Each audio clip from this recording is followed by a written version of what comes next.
अच्छा जी, अस्सलाम वालेकुम and welcome to this revision video on deformation in solids. ठीक है, so without further ado let's start. अच्छा, सबसे पहले हमारे पास क्या रहता है? डिफॉर्मेशन हमारे पास ये होता है, इसका मतलब क्या होता है कि ऑब्जेक्ट का शेप में हम क्या कर रहे हो, चेंज ला रहे हो। ठीक है, ये डेफिनेशन कोर्स में नहीं, लेकिन पता होना चाहिए भाई डिफॉर्मेशन क्या होती है। अब हमारे कोर्स में जो डिफॉर्मेशन की काइंड्स हैं वो कंप्रेशन और एक्सटेंशन ही, इसके अलावा कोई और काइंड नहीं है। ट्विस्टिंग वगैरह फलाना ढिमका ऐसी नहीं है। सो जब हम कंप्रेशन एक्सटेंशन की बात करते हैं तो उधर अप्लाई करता है हमारा हुक्स लॉ। हुक्स लॉ ये कहता है कि भाई आप अपने ऑब्जेक्ट में जितनी भी कंप्रेशन या एक्सटेंशन लेके आ रहे हैं वो डायरेक्टली प्रोपोर्शनल है to the force applied on it. यानी जो फोर्स आप उसके ऊपर अप्लाई कर रहे हैं उसके बिल्कुल डायरेक्टली प्रोपोर्शनल होगी उस ऑब्जेक्ट में जो भी कंप्रेशन या एक्सटेंशन आ रही होगी। हाँ, और इसकी एक कंडीशन है कि आपकी लिमिट ऑफ प्रोपोर्शनैलिटी अभी तक एक्सीड ना करी हो। यानी ये रिलेशनशिप एक लिमिट तक होल्ड करता है, उसके बाद ये होल्ड नहीं करता है। Right, so basically Hooke's law is this: force is directly proportional to the extension और compression, and then you can जो है वो remove the proportion sign, put an equal to sign, and then introduce the constant K. The constant K is known as the springs constant. ठीक है जी, this X is representing your extension और compression, and the force specifically कौन सी force है? ये हमारी tension force होती है जो स्प्रिंग के अंदर क्या कर रही है, बिल्डअप कर रही होगी। राइट, सो ये एफ बेसिकली हमारी टेंशन को हमें बता रही होती है, टेंशन हमारी जो होगी स्प्रिंग के अंदर। Right, this is how a typical force extension graph looks like. ठीक है जी, तो आप देख रहे होगे यहाँ पे कि till the limit of proportionality, जिसको मैंने पी से लेबल किया हुआ है, आपके पास एक स्ट्रेट लाइन आ रही है ना? तो ये मतलब होता है डायरेक्ट प्रोपोर्शन का, which means you will get a straight line between the force and extension until the limit of proportionality. और प्रोपोर्शनैलिटी की लिमिट के बाद क्या हो रहा होगा, आपका ग्राफ बेंड हो रहा होगा, यानी वो बेसिकली आपका स्ट्रेट लाइन ही रह रहा होगा। अच्छा, then the thing that we want to discuss over here, इसके कौन कौन सी इंफॉर्मेशन इस ग्राफ से क्या करी जा सकती है, निकाली जा सकती है। सबसे पहली बात क्या रहती है? सबसे पहली बात आप ये निकाल सकते हैं कि इस ग्राफ के थ्रू कि मेरा स्प्रिंग कांस्टेंट क्या होगा। आपको क्या करना है, आपको सिंपली एक वैल्यू उठानी है। Let's say you picked up some value f1 and you picked up some value x1, and now all you need to do is you need to apply the ratio and you can find out the spring constant. The spring constant will be f1 upon x1. Right, simple straight forward. अच्छा, इसके अलावा आप gradient के through भी कर सकते हो। Right, you can also you say that the K is going to be the gradient. ठीक है जी, और वो कहाँ से आ रहा है? वो इस बात से आ रहा है कि बेसिकली अगर मैं इसको वाई एक्सिस से लिख दूँ, ये एक्स एक्सिस पे है, तो ये मेरा ग्रेडियंट बन जाएगा। तो ग्रेडियंट से भी चल जाएगा काम और रेशियो से भी चल जाएगा। बेटर ये है कि आप रेशियो इस्तेमाल करें इस केस में, क्योंकि ये रेट वाली डेफिनेशन नहीं है, it's not delta upon delta, it's simply the ratio. अच्छा, नंबर 2 हमारे पास क्या रहती बात? हमारे पास नंबर 2 जो बात आती है वो ये आती है कि अगर मैं इस ग्राफ का एरिया अंडर ग्राफ ले लूँ, फॉर एग्जाम्पल मैं इस एरिया अंडर द ग्राफ को ले लूँ, तो ये मुझे क्या देगा? ये मुझे मेरे सिस्टम की इलास्टिक पोटेंशियल एनर्जी लाके दे देगा। Right, so it will give me the elastic potential energy. और हमने जो है वो वर्क एनर्जी पावर वाली रिविजन वीडियो में ड्राइव भी किया था इसका formula, it is half into F into x. Right, so it's basically a triangle. आप देख सकते हो ये ट्राइंगल बन रहा है और जो है वो इसकी half into base into height कर दियो, इलास्टिक पोटेंशियल एनर्जी आ जाएगी। ठीक है, तो हम इलास्टिक पोटेंशियल एनर्जी भी कैसे निकाल सकते हैं? We can work it out using the area under the graph. So area under graph. ठीक है, और ये बात याद रहे कि जो हमारे फॉर्मूला है ना, ये वाले half into F into x, ये चलेगा सिर्फ और सिर्फ लिमिट ऑफ प्रोपोर्शनैलिटी तक, क्योंकि इस लिमिट तक ट्राइंगल बनेगा। उसके आगे अगर आप बोलोगे यार सर इसके आगे भी मैं करना चाह रहा हूं, तो फिर वो ट्राइंगल नहीं बनेगा, it's not no longer going to be a triangle. So then the you will start getting approximations instead of the exact area. ठीक है, तो ये सेकंड बात आपने दिमाग में रखनी है। ये दो हो गई हैं बातें, और जो है बाकी एक तीसरी बात भी है। ठीक है, and that is the Young modulus, और वो मैं आपको थोड़ी देर में बताऊंगा। नीचे हमारे पास एक सवाल है, वो हम तब देख लेंगे उसको। ठीक है, तो ये हमारे पास सारी बातें हो गई हैं। अब आगे चलते हैं, इलास्टिक पोटेंशियल एनर्जी या स्ट्रेन एनर्जी। ठीक है, इसको देख लेना, इसको स्ट्रेन एनर्जी भी बोलते हैं। इसके हमारे पास दो फॉर्मुलाज हैं। कौन कौन से फॉर्मुलाज हैं? एक half into F into x है, जो कि मैंने ऊपर आपको ट्राइंगल के एरिया के थ्रू बता भी दिया। और दूसरा क्या है, अगर आप इस एफ के अंदर हुक्स लॉ डाल दें, एफ इक्वल टू के एक्स डाल दें, तो ये क्या बन जाएगा? यही चीज हाफ के एक्स स्क्वायर बन जाती है। Both formulas will work only until the limit of proportionality, because they both are being derived through a triangle area. Limit of proportionality के आगे हमारा ट्राइंगल नहीं रह रहा होता है एरिया। ठीक है, अच्छा, limit of proportionality is defined as the point till which Hooke's law is going to be obeyed, यानी जब तक आपके पास स्ट्रेट लाइन आ रही होगी वहां तक आपकी लिमिट प्रोपोर्शनैलिटी होगी। इलास्टिक मीन्स कि अगर आप उसको एक दफ़ा डिफॉर्म कर दो तो वो अपने ओरिजिनल शेप पे पहुंच जाता है। अगर आप उसको उसके ऊपर से फोर्स हटा दोगे तो वो अपने ओरिजिनल शेप पे पहुंच जाएगा। प्लास्टिक का क्या मतलब है? प्लास्टिक का मतलब ये है कि आपने अगर उसको डिफॉर्म किया तो वो एक परमानेंट डिफॉर्मेशन अक्वायर कर लेगा, वो वापस से अपनी ओरिजिनल लेंथ को पहुंचेगा नहीं, ठीक है, नहीं पहुंच पाएगा। Then last thing, there is something known as the elastic limit. Elastic limit क्या होगी? वो लिमिट है यानी जिससे पहले, इस लिमिट से पहले मैं इलास्टिक हूं और इस लिमिट के बाद क्या हूं? मैं प्लास्टिक हूं। प्लास्टिक का क्या मतलब है? मैं ओरिजिनल लेंथ पे नहीं पहुंचूंगा। इलास्टिक का मतलब ये है मैं ओरिजिनल लेंथ पे पहुंच रहा हूं, राइट। सो क्या बोला भाई? Mark limit of proportionality on the graph. So mark limit of proportionality यहाँ पे ग्राफ में से कैसे पता लगेगी भाई? जहां तक आपकी स्ट्रेट लाइन आ रही है वो आपकी लिमिट ऑफ प्रोपोर्शनलिटी होगी। इलास्टिक लिमिट कहीं आगे होती है लिमिट ऑफ प्रोपोर्शनलिटी से, ठीक है, यूजुअली। लेकिन इसमें हम इलास्टिक लिमिट नहीं बोला हुआ, तो मैं मार्क नहीं कर रहा, यूजुअली बता रहा हूँ। और लिमिट ऑफ प्रोपोर्शनलिटी याद रखना, कैसे पता लगेगा? जब आपकी स्ट्रेट लाइन खत्म हो गई, वहां पे आपकी प्रोपोर्शनलिटी की लिमिट है, सही है। अब इलास्टिक प्लास्टिक का कैसे पता लगेगा? ये देख लो, identify which graph shows the plastic material और द इलास्टिक मटेरियल। तो आप ये देख सकते हो, अगर मैं इस ग्राफ को देखूं भाई, मैं यहाँ से लोड करता हुआ यहाँ तक पहुंचा और फिर अनलोड करता हुआ मैं वापस से यहाँ पे पहुंच गया। क्या मतलब हो इस बात का? इस बात का मतलब ये है कि भाई देखो, मैं जो हूँ वो वापस से अपनी ओरिजिनल लेंथ पे पहुंच गया, क्योंकि भाई this shows an extension of zero. So मैं जीरो एक्सटेंशन से एक्सटेंड करता हुआ यहाँ पे गया, फिर मैं यहीं से वापस आ गया जीरो की तरफ। तो वापस से मैं अगर अपने ओरिजिनल शेप पे आ गया, तो इसका मतलब क्या है? ये जो है वो मुझे इलास्टिक दिखा रहा है। Elastic as object return to original length. और ओरिजिनल लेंथ कैसे पता लग रही है? क्योंकि भाई देखो, ओरिजिनल लेंथ क्या होगी? जब बिल्कुल भी एक्सटेंशन नहीं थी, राइट। तो जाहिर बात है, जब ग्राफ वापस से अपनी एक्सटेंशन इक्वल टू जीरो की वैल्यू पे पहुंच रहा है, तो अपनी ओरिजिनल लेंथ पे पहुंच गया। अच्छा, ये देखो फिर ये क्या होगा? ये प्लास्टिक होगा, क्योंकि you can see that you have acquired a permanent deformation. Let's say this is the permanent deformation of X naught. So we are going to say that this is going to be plastic as object returned, that did not return, yeah, as object acquired permanent deformation.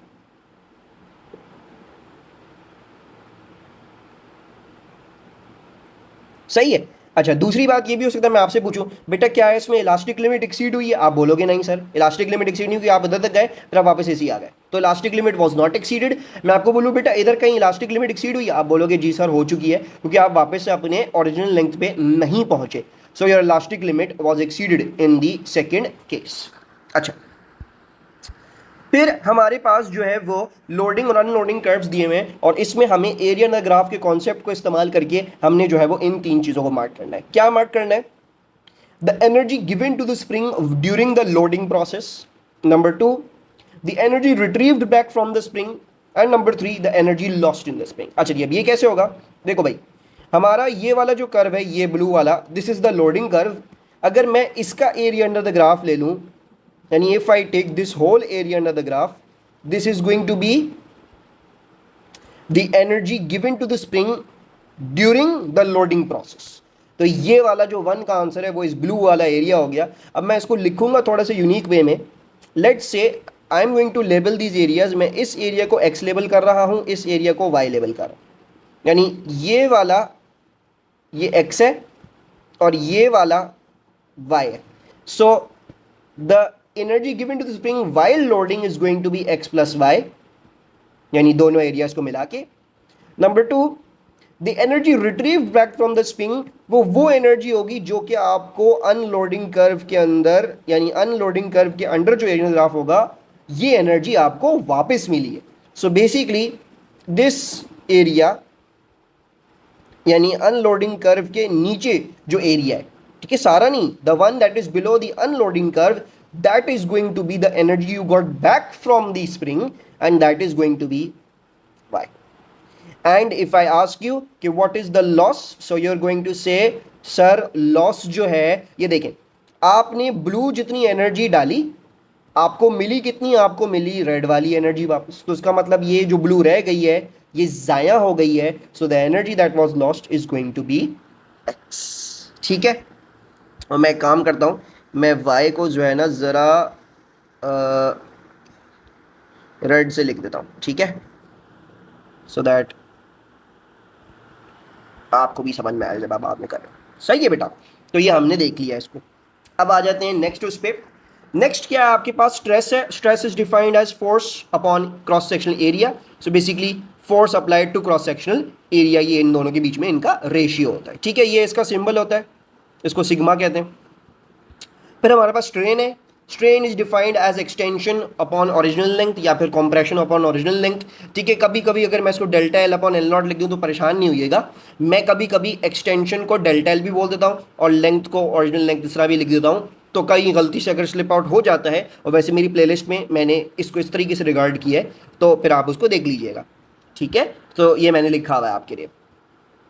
अच्छा, next thing क्या है आपके पास, you have got the young modulus, it is the ratio of stress to strain for an object। so simply अगर मैं देखूं तो ये है, लेकिन ये वाला फॉर्मूला हम बहुत कम इस्तेमाल करते हैं। हम क्या करते हैं, हम स्ट्रेस को ओपन करते हैं यूजिंग फोर्स अपॉन एरिया, हम स्ट्रेन को ओपन करते हैं using extension upon original length, and then we rearrange this formula to get this, that Young modulus is equal to force into original length divide by area into extension और compression. ये वाला आपने क्या करना है, ये वाला याद कर लीजिएगा क्योंकि ये इंपॉर्टेंट है, ठीक है जी। बहुत सारे कंपैरिजन क्वेश्चंस इसके थ्रू आ रहे होते हैं, so make sure you memorise that.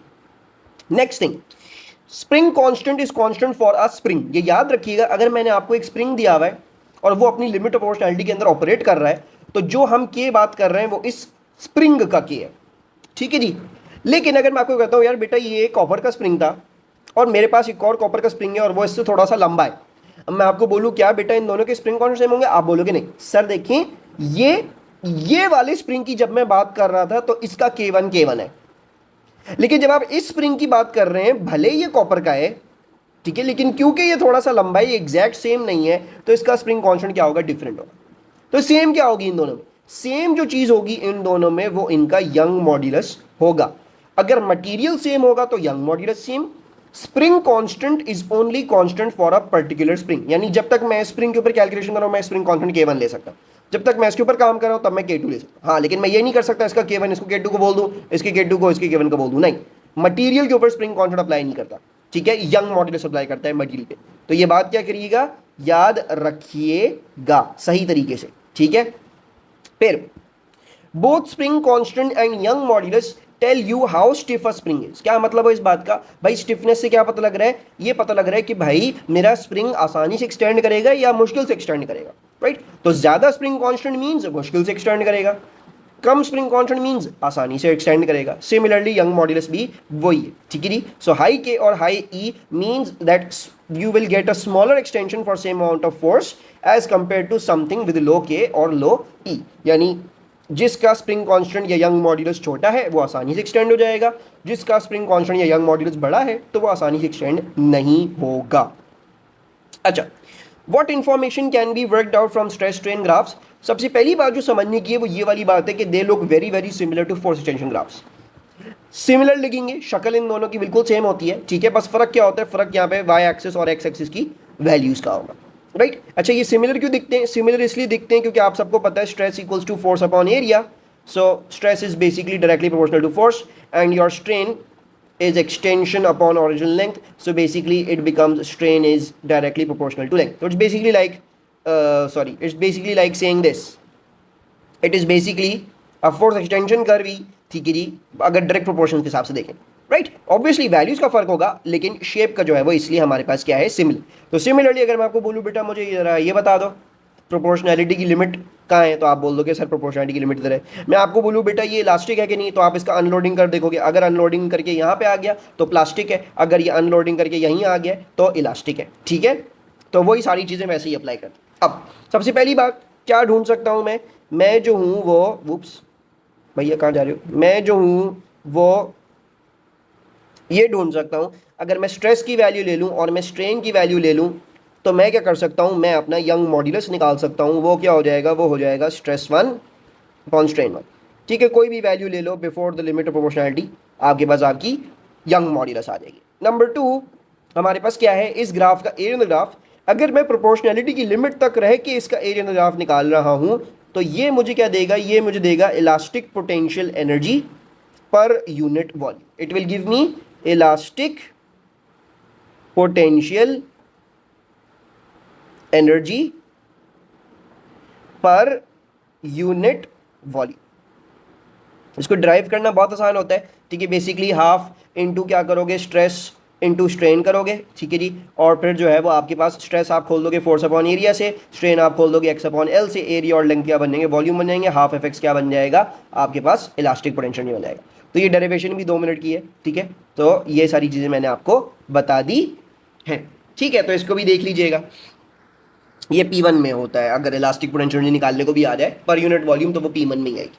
अच्छा, अब आ जाते हैं आगे। अब क्या बोला हुआ है, क्या can Young's modulus be worked out from a force extension curve? The answer to that is yes. Why? Because if you look at the Young modulus expression, it was force into L over area into X. अब देखो, force और extension क्या हुई है, linearisation हुई है, क्योंकि straight line graph बन रहा है। So I can linearise this expression, right. So let's linearise this. Linearise करने का सूल क्या था भाई, जो चीज़ बाय एक्सिस उसको सब्जेक्ट बनाओ सबसे पहले। जब उसको सब्जेक्ट बनाया था तो क्या बन जाएगी, force will equal to E A X divided by L, right. A और एक्स ऊपर जाके मल्टीप्लाई हो गया, एल नीचे जाके डिवाइड हो गया, तो ये बन गया। अब मुझे क्या करना है, मुझे एक्स एक्सिस वाली चीज़ को सेपरेट आउट करके लिखना है, तो सेपरेट आउट कर लेता हूँ। क्या बन जाएगा सेपरेट आउट करके, F equals to E A over L into X, simple. तो क्या बन गया, ये बन गया वाई एक्सिस पे, ये बन गया ग्रेडियंट, ये बन गया एक्स एक्सिस पे। So you can see that yes the Young modulus can be worked out. You can say that the gradient of the graph will equal to E A over L. और अगर मैं आपको बोल दूं बेटा young modulus निकालो, तो आप क्या कर दोगे, आप लेंथ इंटू ग्रेडियंट कर दोगे डिवाइडेड बाय एरिया कर दोगे, सिंपल, ठीक है। तो yes it can be worked out, the answer is yes, सही है। अच्छा, अब आ जाते हैं एक सवाल पे, जिसमें मैं आपको तमाम चीज़ें, तमाम जैसी भी इसमें सवाल आते हैं वो आपको मैं करवा दूंगा, ठीक है। देख रहे होगे कि बहुत लंबा सवाल है, देख के जो है वो खौफ आ रहा होगा, लेकिन इंशाल्लाह आप देखोगे कि ये बहुत आसान चैप्टर है, और जो है वो ये भी कोई इतना मुश्किल चैप्टर नहीं है। आप अगर इसको ध्यान से तमीज़ से समझ लो ना, ग्राफ कैसे काम कर रहे हो, और 2-3 बातें इसमें इंपॉर्टेंट दिमाग में रख लो, तो आपका ये चैप्टर 2 मिनट में निकलेगा। आपको लिटरली आप देखोगे ईयरली पास वर्ड सवाल ऐसे हलवा हलवा होते हैं, तो मुझे समझ नहीं आता बच्चे क्यों गलत करके आ रहे होते हैं। बच्चे गलत इसलिए करके आ रहे होते हैं क्योंकि वो पता नहीं एग्जाम स्ट्रेस में पता नहीं उल्टी सीधी वैल्यूज डाल के देते हैं कैलकुलेटर में। लिटरली बस इसमें ज़्यादा से ज़्यादा एग्जामिनर क्या पूछेगा, एरिया ग्राफ बता दो, लिटरली ये सवाल होते हैं अब तो, ठीक है। लेकिन फिर भी बच्चे पता नहीं क्या कर रहे होते हैं, देख लेते हैं। A car of mass 200 grams, ठीक है, ये रही आपकी गाड़ी 200 ग्राम्स की, is present at a distance of 175 centimeter from the bottom of ramp. The 175 centimeter distance has been marked. Making an angle of 20 degree with the horizontal. Okay, so they are saying it is making an angle with a 20 degree of horizontal. Okay, फलाना ढिमका blah blah blah. The car moves from rest. Okay, तो ये important बात है भाई, गाड़ी जो है वो initially rest से move कर रही है, तो u equal to 0 है. Travels down the slope and collides with the horizontal spring compressing it by 5 centimeter. Okay, so it travels down the slope, ठीक है जी, कोलाइड्स विद स्प्रिंग, एंड उस spring को क्या करती है 5 सेंटीमीटर से कॉम्प्रेस कर डालती है। और जैसे ही कॉम्प्रेस करती है 5 सेंटीमीटर से, हम यहाँ पे बनाते हैं, लेट्स मेक द गाड़ी ओवर ईयर, ठीक है जी, गाड़ी मैंने बनाई यहाँ पे, ठीक है जी। और जब मेरा स्प्रिंग जो है वो क्या हुआ है, इतनी 5 सेंटीमीटर से जो है वो कॉम्प्रेस हो गया, तो इसकी वेलोसिटी क्या हो गई, इसकी वेलोसिटी 0 हो गई, सही है, यानी कंप्लीटली स्टॉप हो गई। Given is the force extension graph of the spring, calculate, ठीक है जी। तो फोर्स एक्सटेंशन ग्राफ भी थी मैंने आपको दिया हुआ है, ठीक है, ये हटा देता हूँ मैं, ये मेरी रफ वर्किंग थी, गलती से वैल्यू लिखी रह गई। अच्छा, ओप्स नहीं बेटा हटो नहीं, the spring constant of the spring हमने निकालना है, ठीक है। Spring constant of the spring कैसे निकलेगा, सिंपल है, फोर्स एक्सटेंशन ग्राफ में आपने रेशियो ले लेना है, तो मैं रेशियो ले लेता हूँ। Part 1 I am solving, so K क्या हो जाएगा, K will equal to F over X, so I am going to take this value 25 and this centimetre. आप ये भी ले सकते हो, you can also take 20 and 4, you can also take 15 and 3, जो दिल चाह रहा है ले लो, मर्जी, ठीक है। तो मैं ले रहा हूँ 25 Newton divided by the x is in centimeters, always make sure you should see the axis properly, that is going to be 5 into 10 power minus 2. So I am getting 25 divided by 5 into 10 power minus 2. So मेरे पास क्या आ गया, मेरे पास आ गया 500 Newton पर metre, ठीक है। ये Newton, ये मीटर होता तो न्यूटन पर मीटर होगा। फिर क्या है, the energy stored in the spring when it is compressed by 5 centimetre, simple, area in the graph ले लेंगे because of the triangle, so I can take the area in the graph till the 5 centimetre वाला mark, so half into base into height, base कितनी है 5 है और height कितनी है 25 है, राइट, इजी पीजी है ये, तो आपको फॉर्मूला भी लगाने की जरूरत नहीं है, आप तो सीधा सीधा इन ग्राफ से कर लेंगे। So half, oops, elastic potential energy equals to half into base into height. So half क्या हो गया, हाफ हो गया, बेस क्या हो गई 5 सेंटीमीटर हो गई, और हाइट क्या हो गई 25 सेंटीमीटर, 25 न्यूटन हो गया। 0.5 into 5 into 10 power minus 2 into 25. So we are getting 0.625 joules. सही है, सिंपल स्ट्रेट फॉरवर्ड. फिर क्या बोला हुआ है, is the car in equilibrium when it has compressed the spring by 5 centimetre and is at rest at this instant. अच्छा क्या बोल रहे हैं, वो ये बोल रहे हैं कि भाई देखो जब गाड़ी ने इसको आके हिट किया और जब ये रेस्ट में आ गई थी तो क्या ये गाड़ी अभी इक्विलिब्रियम में है. तो बहुत सारे बच्चे क्या करेंगे, बहुत सारे बच्चे कहेंगे हाँ सर इक्विलिब्रियम में है क्योंकि रेस्ट में आ गई है. नहीं, इक्विलिब्रियम में नहीं है. ठीक है जी, दो तरह के रेस्ट होते हैं.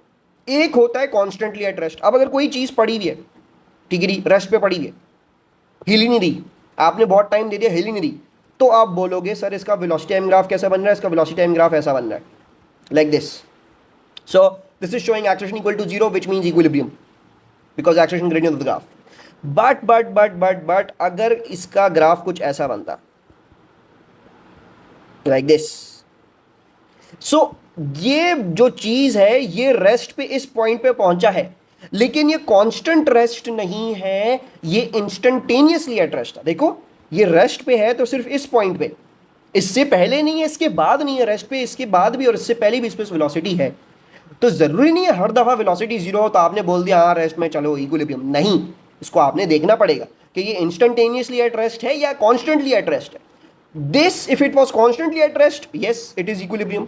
It is not constantly at rest, it is a condition like this. क्योंकि आप देखो जब ये आएगी और ये इसको हिट करेगी तो स्प्रिंग कंप्रेस हुआ, तो वो क्या कर रहा है, वो जो है वो इसके ऊपर एक अपोजिंग टेंशन लगा रहा है इसको डिसेलरेट करने के लिए, है ना. अब जब ये पूरी तरीके से खत्म हो गई इसकी वेलोसिटी, तो टेंशन तो खत्म नहीं हुई ना, अभी भी स्प्रिंग कंप्रेस्ड है. ये स्प्रिंग इसको अब फेंकेगा दूर, यानी ये आई इधर लगी, अब स्प्रिंग जब डिकम्प्रेस करेगा इसको बाहर फेंकेगा यूं, right. So it is not an equilibrium, it is coming instantaneously at rest, यानी ये ऐसा कोई केस है. ये हमेशा रेस्ट में नहीं है, ये नहीं कि स्प्रिंग को आगे लग गई तो बेटा आप रेस्ट में ही है, नहीं, it is not in rest. So we will say no not in rest and sorry no not in equilibrium, और हम इसका रीजन लिखते हैं no it is not in equilibrium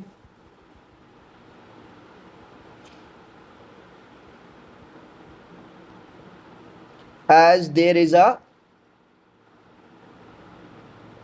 net force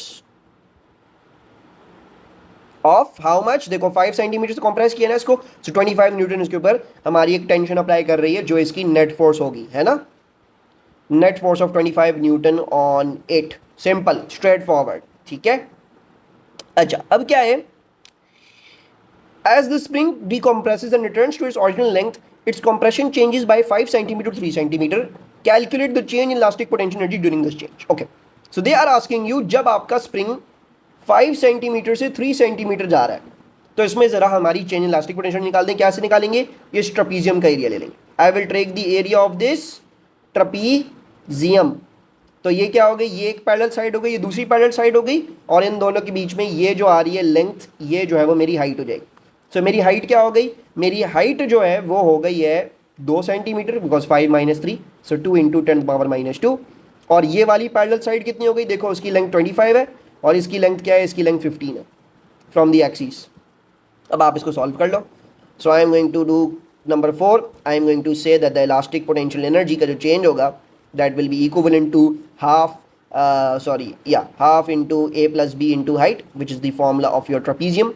So half a क्या है, a 25 है, b क्या है 15 है आई बिलीव, राइट. दोनों पैरेलल साइड्स 25 15 है, और हाइट क्या है, हाइट जो है आपकी 2 सेंटीमीटर है, तो 2 × 10⁻². ओके जी, लेट्स सी 0.5 × 25 + 15 × 2 × 10⁻². और जो है आंसर क्या आ रहा है, आंसर आ रहा है 0.4 जूल्स. सही है, तो इतनी इलास्टिक पोटेंशियल में चेंज आ जाएगा. अब क्या बोला हुआ है, अब ये वाला सवाल बन मजेगा. Using the principle of conservation of energy, show how much energy was lost during the car's journey from the top of the ramp till it was at rest when it had compressed the spring by 5 cm. Calculate the value of the average resistive forces on this journey. जो मैंने आपको बताया था work energy power वाले chapter में कैसे सवाल examiner को बड़े पसंद है, वो आपको तमाम बाकी चीज़ें निकलवा के बोलेगा कि यार देखो जरा रेजिस्टिव लॉसेज में जो एनर्जी लूज हुई वो बता दो, और जितना आपने वर्क अगेंस्ट फ्रिक्शन किया और उसकी फ्रिक्शन की वैल्यू ज़रा ये बता दो. तो हमने यहाँ पे भी क्या करना है, यही अप्लाई करना है. वो बोल रहे हैं कि बस कंसिडर कौन सी जर्नी करनी है आपने जर्नी ये कंसिडर करनी है जहाँ से ये यहाँ से जो रेस्ट में शुरू हुआ था और यहाँ से जब रेस्ट में आ गया. हमने इस जर्नी को कंसिडर करना और उसमें बताना है कितना वर्क डन अगेंस्ट फ्रिक्शन हुआ और कितने हमारे एनर्जी की लॉसेस हुए। चाहिए, let's start doing it. So I am going to write my equation. मैं क्या लिखूंगा, मैं लिखूंगा E input equal to E output. आप उसको पॉइंट बेसिस भी कर सकते हैं, लेकिन मैं क्योंकि ये वाला मेथड रिवाइज कराना चाह रहा हूँ तो I do it like this. E input, अब आपने देखना है मेरी कौन कौन सी एनर्जीज इनपुट में है। देखो, अगर मैं काइनेटिक एनर्जी को देखूँ, यहाँ पे भी जीरो थी, यहाँ पे भी जीरो थी, काइनेटिक एनर्जी में कोई चेंज नहीं आया, क्योंकि मैं इन दोनों पॉइंट्स के बीच में देख रहा हूँ, तो इन दोनों के बीच में कोई काइनेटिक एनर्जी का चेंज नहीं। So I can ignore kinetic energy over here. अच्छा जी, क्या चेंज हुआ, मेरी जो जीपीई है वो डिक्रीज करी होगी, क्योंकि मेरी हाइट डिक्रीज करी है ना, my height is decrease, I have travel to this point, my height is decrease, right. So the GPE has decrease, so that means it will be input. So I will say that the delta GPE is my input. अच्छा जी, अब output में कौन सी जाएगी, देखो मेरा spring compress हुआ, सो इसमें कॉम्प्रेशन हुई, इसने इलास्टिक पोटेंशियल एनर्जी स्टोर करी, इसमें इंक्रीज हुई इलास्टिक पोटेंशियल एनर्जी, तो वो हमारा आउटपुट होगा। Elastic potential energy is the output. And बाकी क्या है, हमारा जो भी लॉसेज होते हैं वो हमेशा आउटपुट साइड पे आएंगे, तो वर्क डन अगेंस्ट फ्रिक्शन। और कोई एनर्जी हमारे पास यहाँ पे नहीं। आपने यही सोचना होगा, जीपीई, ईपीई, केई, इनके बीच में सोचना होगा। और अगर एग्जामिनर ने आपको कोई एक्सटर्नल कोई और फोर्स दी हुई, जैसे कोई थ्रस्ट फोर्स दी हुई इंजन की, ठीक है जी, तो आप उसके थ्रू भी निकाल सकते हैं। अगर ये जो है वो लेट से 2 मीटर मूव करी, तो थ्रस्ट फोर्स इंटू 2 मीटर इसका वर्क डन निकाल सकते हैं, राइट। तो अगर कोई एक्सटर्नल कोई काम हो रहा तो वो आप निकाल लेंगे। बाकी हैं यही 3-4 ही गिन चुन के, इसके अलावा आपके कोर्स में और कोई नहीं है आपको निकालने के लिए, सही है। अब डेल्टा जीपी निकाल, डेल्टा जीपी क्या हो जाएगा, M G delta H, right. M क्या है, एम 200 ग्राम्स है, so let's do that. So 200 into 10⁻³ grams है, ठीक है, किलोग्राम में करना पड़ेगा, 9.81 एम जी। और एच क्या हो जाएगा, ये 175 है, 175 का मुझे वर्टिकल कंपोनेंट लेना है, तो 175 साइन 20 हो जाएगा। सो आई विल टेक 175 साइन 20, एक सेकेंड, ये 175 सेंटीमीटर है ना। सो हम एक काम करते हैं, हम इसको कर लेते हैं 175 साइन 20, और फिर उसको फाइनली 10⁻² से भी मल्टीप्लाई कर देंगे, ताकि ये क्या हो जाए, ये मेरा कन्वर्ट हो जाए, ठीक है, centimetre to metre. Delta EP कितना है, देखो भाई मेरा स्प्रिंग कितना कंप्रेस किया है, मेरा स्प्रिंग कंप्रेस किया है बाय 5 सेंटीमीटर, और मैं उसकी एनर्जी ऑलरेडी निकाल दूंगा। बाय 5 सेंटीमीटर कंप्रेस होने में इतनी इलास्टिक एनर्जी आपके पास स्टोर हो जाएगी, 0.625। So I will take this 0.625। Let's work out the work done against friction. ये याद रहे, सारी चीज़ें हम मैग्नीट्यूड फॉर्म में लेंगे, जीपी डिक्रीज करी, माइनस नहीं लिखेंगे, ठीक है जी। माइनस अगर आ भी रहा है तो इसको इग्नोर कर देंगे, मैग्नीट्यूड फॉर्म में कैलकुलेशन है। क्या आ गया, 200 into 10⁻³ into 9.81 into 175 into 10⁻² into sine 20। तो मेरे पास 1.174 आ रहा है इस साइड का आंसर। मैं इधर जाके ये चीज़ सब्ट्रैक्ट कर रहा हूँ, तो 1.174 minus 0.625 is going to be equal to क्या चीज़, अब इसको ब्लू में लिख रहा हूँ क्योंकि रेड ना बड़ा अजीब सा लगता है मुझे, पता नहीं, 0.549 joules equals to work done against friction. ये आपने निकाल लिया। अब आपको बोलूँ बेटा जरा फ्रिक्शन की वैल्यू निकाल दो, तो कैसे करोगे, work done against friction can be given by friction into distance moved. Distance कितना मूव किया हमने, देखो हमने ये 175 सेंटीमीटर मूव किया है, इसी के लॉन्ग फ्रिक्शन एक्ट कर रही होगी ना ऐसे। सो एक ये, और फिर हमने मजीद 20 सेंटीमीटर यहाँ पे ट्रैवल किया है, और फिर हम जो है वो स्प्रिंग के साथ जाके कोलाइड करें, ठीक है। सो हम ये पूरा डिस्टेंस लेंगे 175 सेंटीमीटर और 20 सेंटीमीटर का, ठीक है। So let's do that. Oops, so मैंने जो है वो 175 प्लस 20 कर लेना है, तो 0.549 equals to friction into 175 plus 20 और इंटू 10⁻² कर देते हैं इसको, ठीक है। कन्वर्जन भी करनी होगी, कन्वर्जन का याद रखना, कन्वर्जन कभी नहीं भूलनी है, ठीक है। कन्वर्जन हर पेपर में हर सवाल में होती है, तो आपने सबसे पहले कन्वर्जन का ख्याल रखना है। और ये तभी होती हैं आपसे गलतियाँ जब आप जो है वो प्रैक्टिस नहीं करके जाते, तो प्रैक्टिस ज़रूर करके जाओ, ऐसी अंधाधुन नहीं जाओ पेपर करने, ठीक है जी, वरना एग्जामिनर भी जो है वो तो देख के ही चेकिंग करेगा, ठीक है। वो तो अंधाधुन चेकिंग करता ही नहीं अनफॉर्चुनेटली, वो तो आपको अच्छी तरह बताएगा अगर आपने पेपर सही नहीं किया। खैर बहरहाल, तो we are getting a friction value of 0.281 newtons. अच्छा इधर ये नोटिस कर लो, मैंने जो है ना ज़रा राउंडिंग ऑफ पे थोड़ा सा कम ही नोटिस वो रखा है, तो उसको आप देख लीजिएगा। मैं ऑलरेडी अपने रूल बहुत दफ़ा डिस्कस कर चुका हूँ, उसकी स्पेसिफिक वीडियो भी बना चुका हूँ, तो वो आप लोग मेरे ख्याल से कर लोगे, सही है। लास्टली अब आपके पास जो सवाल आते हैं वो ये वाले भी बड़े कॉमन है, इसके comparison questions. Another spring of the same material but twice the original length and half the diameter of the original spring is available. What would the tension in the spring be if it was compressed by 5 centimeter? तो ये भाई वही spring कहते हैं, उसका area बढ़ा दिया, उसका लेंथ कम कर दी, फलाना ढिमका करके, अब बता दो अब क्या होगा। सो this is a comparison question. इसको हम कैसे सॉल्व करेंगे? पहले हम पुराने वाले स्प्रिंग के यंग मॉड्यूलस की इक्वेशन लिखेंगे। हम लिखेंगे यार देखो पुराना वाला जो स्प्रिंग था उसको हमने 5 सेंटीमीटर से कंप्रेस किया था, तो वो 25 सेंटीमीटर पे 25 न्यूटन उस पर फोर्स आई थी।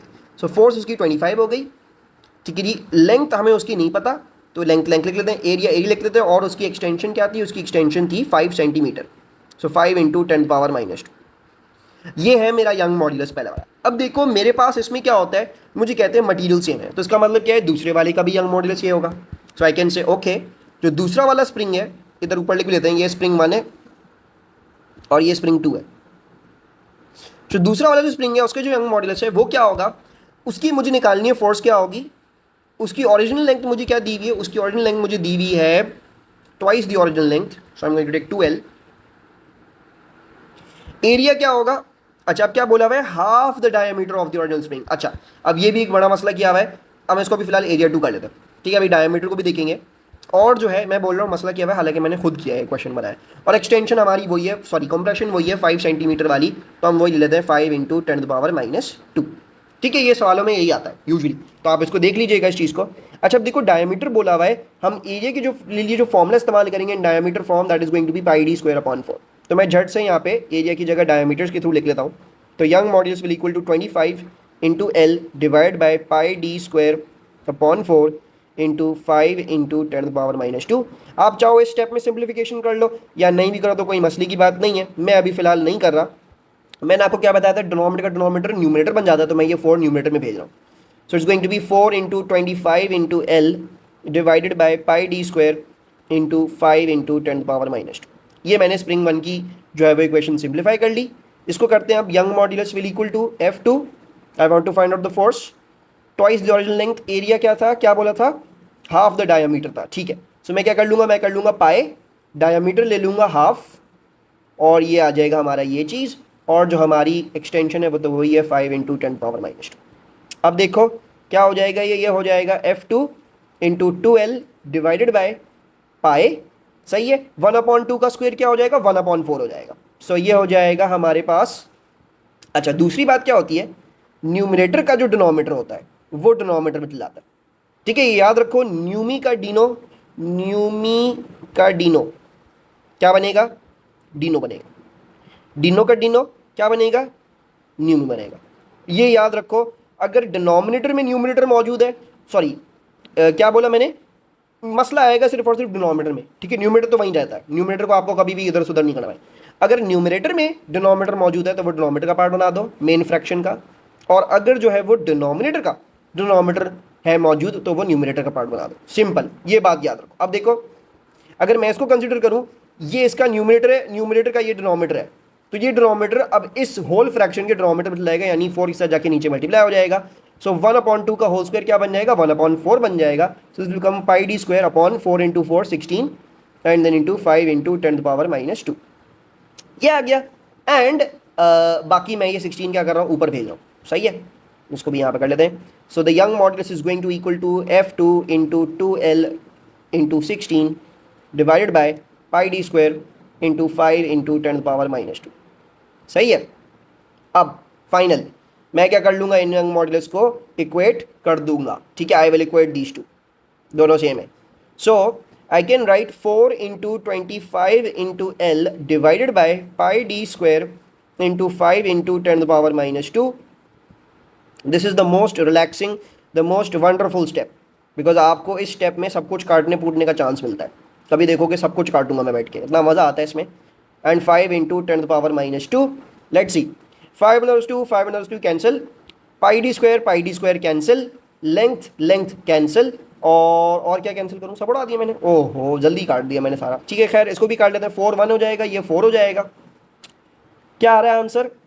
अब मेरे पास जो है वो लेफ्ट हैंड साइड पे जो है वो 25 बच रहा है, और राइट हैंड साइड पे ये F2 और इसका ये 2 बच रहा है, और ये 4 बच रहा है, ठीक है जी। तो क्या लिख लेते हैं, 2 into 4 will become 8, so 8 F2, and now you can write down what is the F2, it is going to be 25/8 which is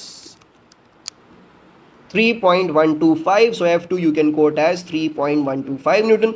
मेरे ख्याल से 3 सिग्निफिकेंट राउंडिंग ऑफ चलेगी इस क्वेश्चन में, क्योंकि नहीं बल्कि 2 सिग्निफिकेंट चलेगी। तो सारे आंसर्स पर आप 2 सिग्निफिकेंट कर दीजिए, उसको 3.1 न्यूटन कर दीजिएगा। Right, so this is all for the deformation in solid, इसमें अलावा और कोई चीज़ नहीं है। सो बाकी आपको कोई टेंशन लेने की जरूरत नहीं है, अब मज़े करें, एंजॉय करें, आपका डिफॉर्मेशन सॉलिड्स तैयार हो गया है। ठीक है, एंड इंशाल्लाह I will see you later. अपना ख्याल रखिएगा, do subscribe to the channel and I will see you next time. अल्लाह हाफिज़।